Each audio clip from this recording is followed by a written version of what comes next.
आज का topic budget से संबंधित है। बजट वित्त मंत्रालय के आर्थिक मामलों के संबंधित विभाग द्वारा वार्षिक आधार पर तैयार किया जाता है।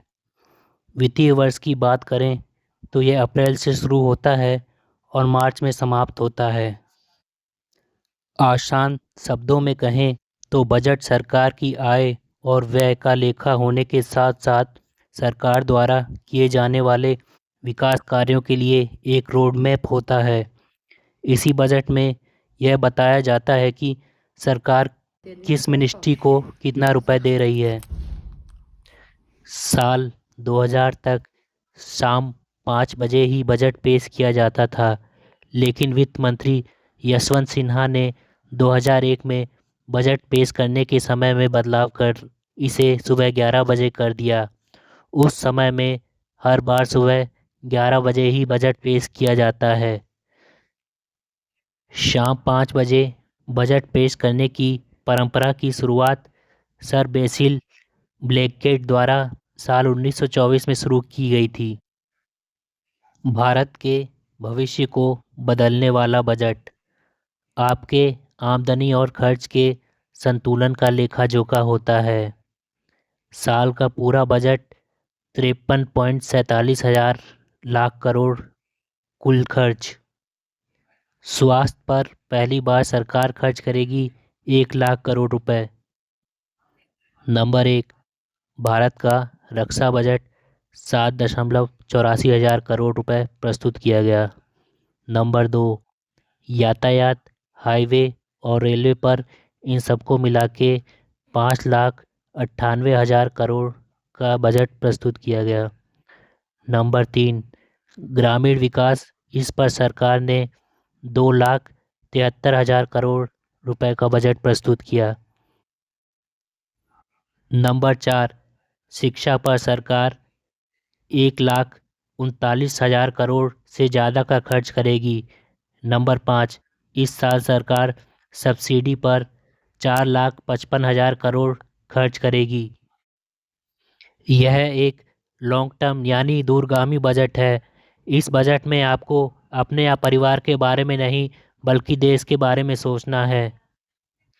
हमारे देश का जीडीपी का 60% का हिस्सा कंजम्पशन से आता है, यानी आप लोग जो पैसा खर्च करते हैं उससे हमारे देश की इकनॉमी चलती है। जैसे भारत एक कंज्यूमर बेस इकनॉमी है, यानी कंजम्पशन के आधार पर हमारे देश की इकनॉमी चलती है। चीन की अर्थव्यवस्था मैन्युफैक्चरिंग और एक्सपोर्ट पर आधारित है। वर्ष 26-27 में पब्लिक कैपिटल एक्सपेंडिचर बढ़ा के 12,02,000 करोड़ कर दिया गया।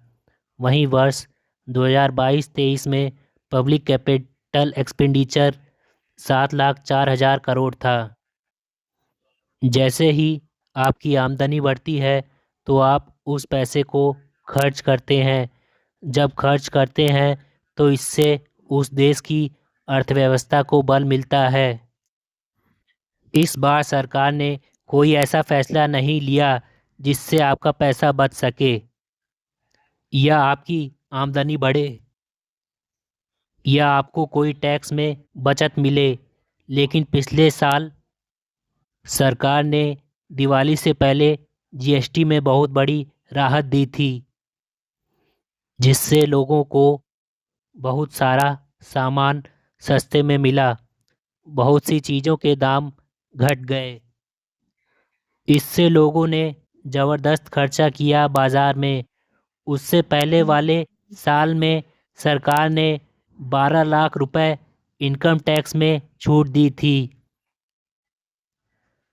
उसी की वसूली के लिए इस साल सरकार ने कैपिटल एक्सपेंडिचर में रिकॉर्ड वृद्धि की है। तो कैपिटल एक्सपेंडिचर क्या होता है, इसे समझिए। जब सरकार हाईवे, सड़कें, पुल, बिजली घर, रेलवे लाइन, फैक्ट्रियां बनाती है, यानी इंफ्रास्ट्रक्चर में अपना पैसा लगाती है, तो उसे कैपिटल एक्सपेंडिचर कहते हैं। इससे देश की जनता को सुविधाएं मिलती हैं, सहूलियत मिलती है और देश की जनता को रोजगार मिलता है। क्योंकि ये सारी चीज़ें बनती हैं तो इनका कंस्ट्रक्शन हमारे देश के लोगों द्वारा किया जाता है।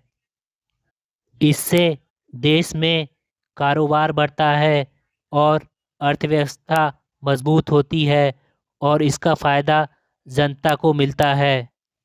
ये देश जैसे चीन 20 साल पहले ही समझ गए थे कि आगे ज़माना आईटी सेक्टर सेमीकंडक्टर का है, इसलिए वो आज आगे निकल गए। इसलिए भारत ने भी दुनिया के दूसरे देशों की तरह भविष्य की योजना में निवेश करना प्रारंभ कर दिया। इस बार के बजट में क्या नई योजना है?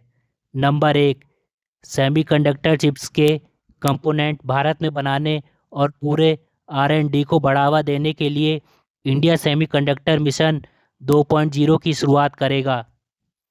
इसके लिए इलेक्ट्रॉनिक कंपोनेंट्स मैन्युफैक्चरिंग स्कीम बढ़ाकर 40,000 करोड़ रुपए किया गया है।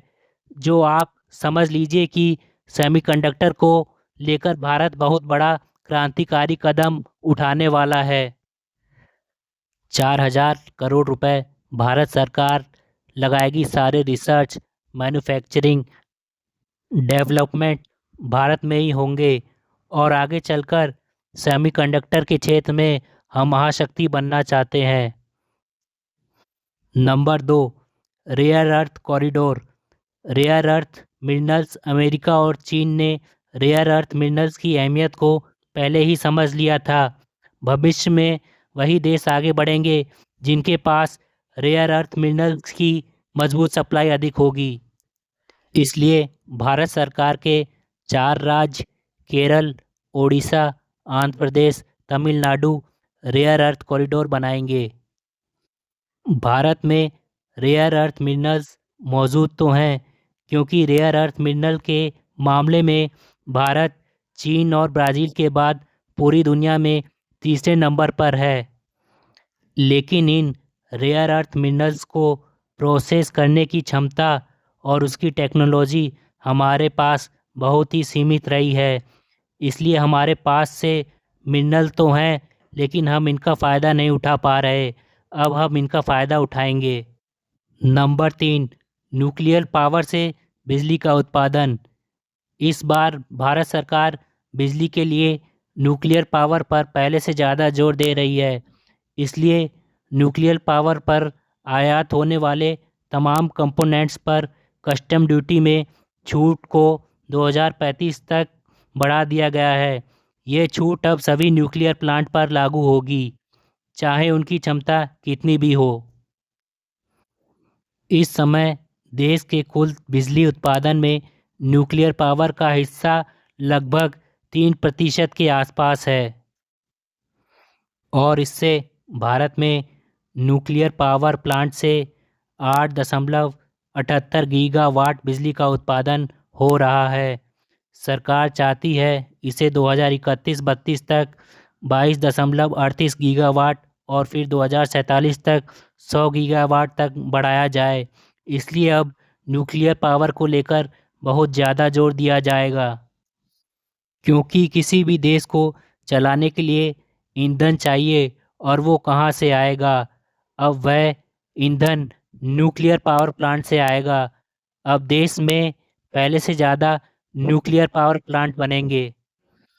बड़ी संख्या में डाटा सेंटर को डेवलप किया जाएगा और जितनी भी ये बड़ी बड़ी डाटा कंपनी हैं जैसे एप्पल, गूगल, मेटा, अमेजोन अगर देश में बनी डाटा सेंटर को यूज़ करती हैं तो उन्हें वर्ष 2047 तक उन्हें टैक्स में 100% छूट दिया जाएगा।